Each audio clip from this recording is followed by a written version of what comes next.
Assalamualaikum Hai Indonesia. Vivo V40 5G akhirnya rilis di pasar Indonesia di tanggal 5 September 2024. Menariknya, harga dari smartphone ini tak jauh berbeda dari generasi sebelumnya, yakni Vivo V30 5G, namun peningkatan yang diberikan cukup menjanjikan. Yap, Vivo V40 5G dijual dengan harga mulai dari Rp6.499.000 dengan memori 8/256 GB, nambah Rp500.000 dapat RAM 12 GB, dan varian tertinggi harga Rp7.999.000 dengan memori 12/512 GB. Tentu ini dilengkapi dengan sejumlah bonus menarik. Nah, pertanyaannya, apakah Vivo V40 5G ini bakal mampu untuk bersaing menjadi yang terbaik di segmen ini? Mari kita bahas. Vivo V40 5G hadir secara global dengan sejumlah perbedaan dengan versi yang ada di pasar China. Namun ternyata perbedaan ini nyatanya malah menggembirakan untuk konsumen. Mengapa bisa begitu? Perbedaan yang paling berasa ada pada bagian desainnya. Berbeda halnya dengan Vivo V40 5G versi China yang membawa desain mengotak, Vivo V40 5G versi global tetap mempertahankan back cover yang dibuat sedikit curve atau melengkung di sisi kanan kiri untuk kenyamanan saat digenggam. Gaya finishingnya juga tak jauh berbeda dari generasi sebelumnya.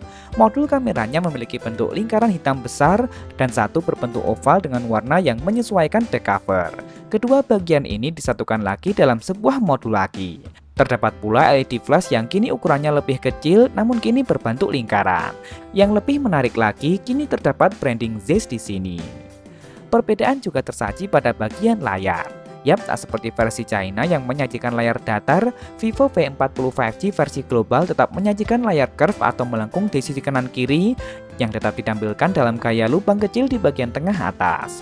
Panelnya berjenis AMOLED dengan luas mencapai 6,78 inci beresolusi 1,5K dan refresh rate mencapai 120 Hz. Sensor fingerprintnya pun sudah ditempatkan di dalam layar.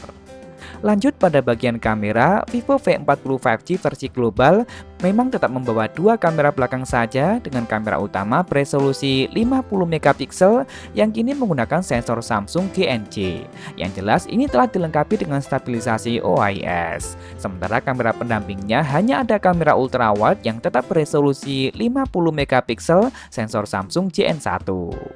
Untuk kebutuhan selfie tetap beresolusi 50 MP autofocus yang juga sensor Samsung JN1. Kamera ini telah sanggup merekam video hingga resolusi 4K 30fps dan yang spesialnya kamera ini telah dibekali dengan branding Zeiss dengan segala fitur khususnya. Tak banyak perubahan disajikan pada bagian dapur pacu. Di sektor ini, Vivo V40 5G kembali menggunakan produk besutan Qualcomm, yakni Snapdragon 7 Gen 3, sama seperti generasi sebelumnya. Prosesor ini dimanufaktur dengan proses fabrikasi 4 nanometer TSMC. Hadir dengan menggunakan 1 inti performa tinggi dengan frekuensi 2,63 GHz basis Cortex A715, kemudian 3 inti performa tinggi dengan frekuensi 2,4 GHz yang juga basis Cortex A715, dan 4 inti efisiensi core basis Cortex A510 dengan speed 1,8 GHz. Sementara GPU-nya menggunakan Adreno 720. Vivo V40 5G juga telah menjalankan antarmuka yang berbasis Android 14. Performa Vivo V40 5G ini ditopang oleh baterai besar berkapasitas mencapai 5.500 mAh, lengkap dengan teknologi pengisian berdaya maksimal hingga 80 Watt. Nah, yang lebih menggembirakan lagi, kini Vivo V40 5G sudah menggunakan dual speaker stereo, dan bahkan smartphone ini sudah memiliki sertifikasi IP69. Jalan dengan antarmuka yang berbasis Android 14 dengan 3 kali update OS dan 4 tahun update keamanan. Begitu pula dengan NFC Ear Blaster, namun cek audio tetap tak disematkan. Nah, jadi bagaimana menurut kalian dengan tampilan dan spesifikasi yang ditawarkan? Apakah Vivo V40 5G ini merupakan pilihan terbaik di kelas harganya? Langsung tulis saja di kolom komentar, like dan share jika kalian suka dengan video ini. Jangan lupa subscribe dan nyalakan notifikasi untuk update informasi terkini dan terpercaya seputar teknologi. Follow juga akun Instagram kami di @beritatekno_id. Terima kasih telah menonton dan wassalamualaikum.